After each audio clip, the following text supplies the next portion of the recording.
E aí pessoal, tudo bem? Aqui é o professor Fábio Mendes fazendo a pergunta: será que a atividade da imprensa tem que ser regulada?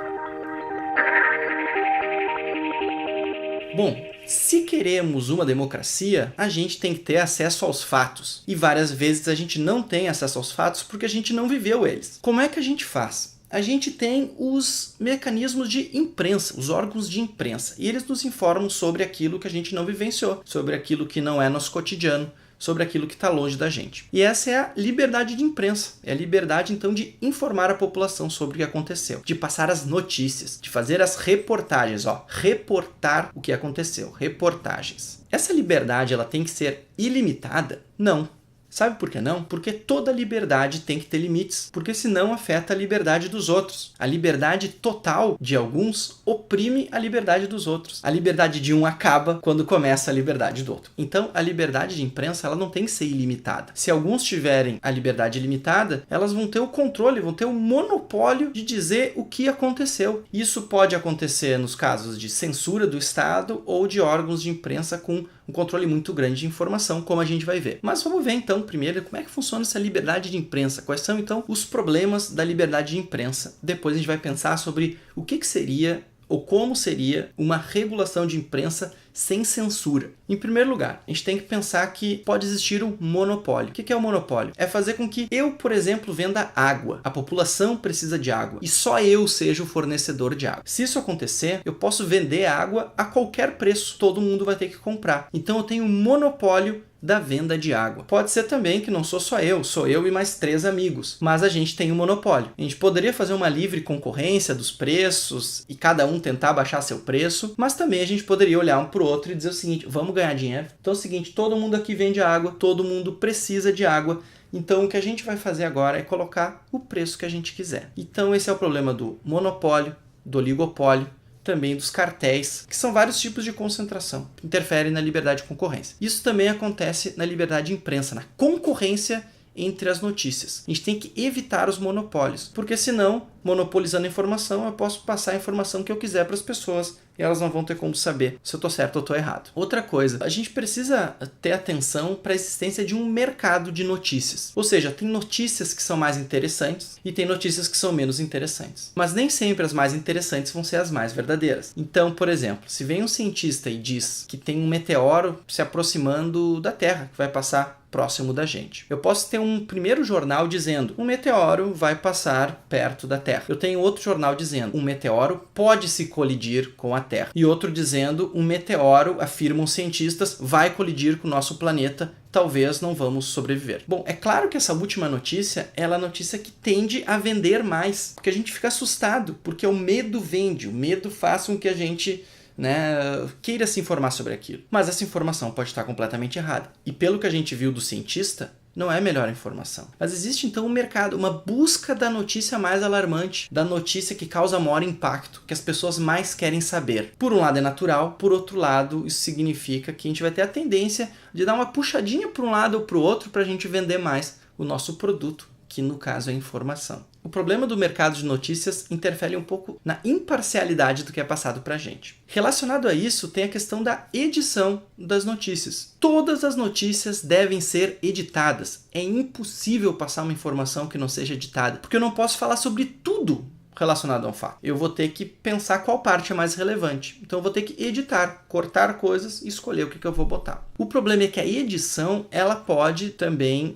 mesmo não tendo o monopólio, mesmo passando a verdade, eu posso, pela edição, também modificar o fato ou passar uma impressão diferente. Então digamos que uma prefeitura, para construir uma avenida, tenha cortado 2.000 árvores e plantado 3.000 árvores. Eu poderia fazer a notícia dizendo: a prefeitura desapropriou uma área e cortou 2.000 árvores para construir a estrada. Bom, se eu tiver essa notícia que foi cortada 2.000 árvores, eu vou pensar, cara, que coisa triste. Que bom que construiu a rua, mas que pena que cortou 2.000 árvores. Nota que não foi dada uma mentira, simplesmente foi omitido o fato das 3.000 árvores que não foram plantadas. Não foi feita uma mentira, mas foi omitido um fato que levou a uma outra percepção sobre o que a prefeitura fez. Isso também pode acontecer, por exemplo, no caso de uma manifestação. Eu posso ter uma manifestação política de milhares de pessoas, de 4 horas de duração com milhares de pessoas. E no final, as pessoas dispersando, saindo da manifestação, um grupo lá de 50 pessoas faz uma baderna, faz uma quebradeira. Vem a polícia, tira a bomba de efeito moral, aquela baderna. Bom,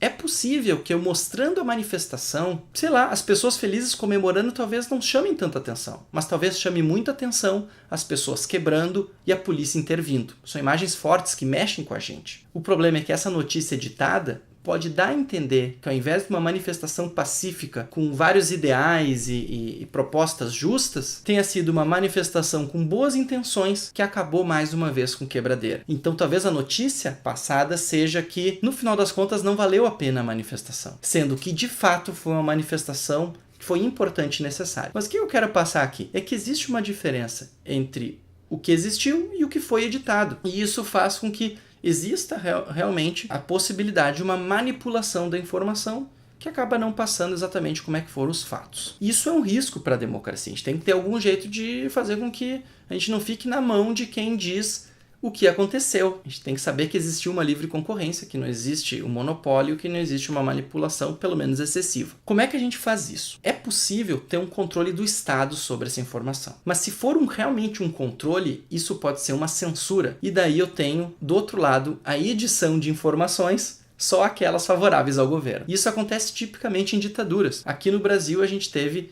os nossos 2 grandes exemplos de ditadura do século XX, que foi o Estado Novo de Getúlio Vargas e também a de 64 a 85 dos militares. Nos 2 casos, a gente teve órgãos de controle e censura da informação. No caso da ditadura de Vargas, foi o chamado DIP, o Departamento de Imprensa e Propaganda. No caso da ditadura militar, foi o SNI, que é o Sistema Nacional de Informação, e também do DOPS, que é o Departamento de Ordem Política e Social. Eles faziam a censura da imprensa. Quando ia sair uma reportagem, primeiro tinha que ser autorizado. E se não fosse autorizado, não saía. Se tinha jornalista colocando informação contra o Estado, ele era perseguido, era chamado para dar explicações, poderia perder seu emprego, ou ser exilado, ou outras coisas. Existia uma perseguição política das informações não contrárias ao governo. E essa é uma grande marca da ditadura, e é por isso a gente não pode dizer que não foi uma ditadura, porque tinham órgãos de controle da imprensa. Feriu a liberdade de imprensa, censurou regime autoritário. Mas como é que a gente faz? Será que a gente tem ou liberdade de imprensa ou autoritarismo, censura? Parece que não. Tem uma série de países que têm regras para liberdade de imprensa, uma regulação da imprensa. Então, por exemplo, nos Estados Unidos, quem tem jornal não pode ter televisão. Quem tem televisão não pode ter rádio. Quem tem rádio não pode ter jornal. Senão, ele começa a controlar demais a informação que é passada e consegue explorar demais economicamente uma informação. Também eu não posso ter um controle de uma região muito grande, de jornal ou de revista, ou seja o que for. Tem uma série de controles regionais e tipos de imprensa. Aqui no Brasil não existe esse tipo de controle. Por outro lado, a gente não pode cair numa regulamentação excessiva que chegue a ser um controle da informação pelo Estado. Como é que a gente sai, então, para ter liberdade de imprensa que contribua para a democracia? A gente tem que ter algum tipo de regulação, não feita exclusivamente por um órgão do Estado. A gente tem que ter um tipo de controle no sentido de fiscalização e reparação de danos a notícias que não sejam favoráveis ou que não se mostrem verdadeiras, por um órgão misto, que seja do Estado, mas também que represente os jornalistas, representem os editores, representem os principais grupos de emissão de informação. Esse órgão de controle, que pode ser um conselho nacional, pode ser como forem chamar, ele vai poder, por exemplo, estipular consequências para uma imprensa que fala mentiras, que seja reparado esse dano, que as pessoas saibam que foi feito mentiras.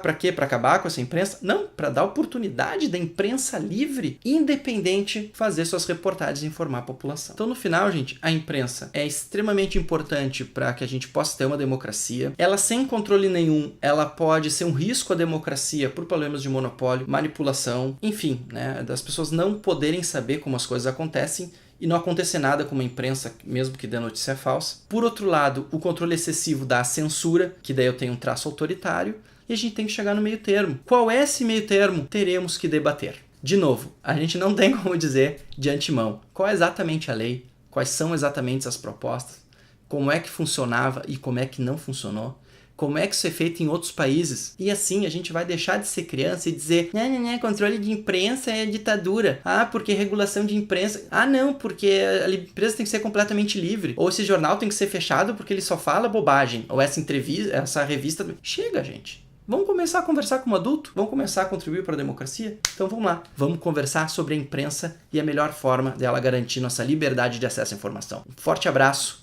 e vamos seguir em frente.